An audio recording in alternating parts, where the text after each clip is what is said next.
persiapan PS Palembang, saya sudah menyaksikan sendiri di lapangan selama bulan puasa, rutin latihan U15, U17 dan persiapan para pemain liga. Kita juga setelah lebaran ini akan mengoptimalkan latihan-latihan dengan klub yang tersebar di SSB, dan waktu dekat ada Pandawa dan lain sebagainya.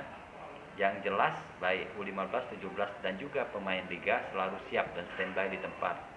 Dan ke depan juga saya sudah kontak dan komunikasi dengan manajemennya Sriwijaya FC.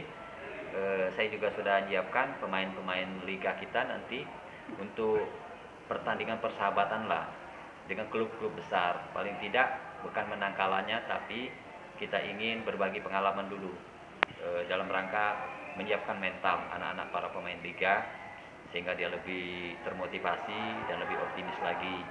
Bahkan nanti akan kita kembangkan juga latih tanding atau pertandingan persahabatan dengan Muba United dan juga klub-klub di luar Palembang, Rabu Muli, Pagar Alam, Pali dan lain sebagainya. Kita selalu siapkan untuk kedepannya demikian.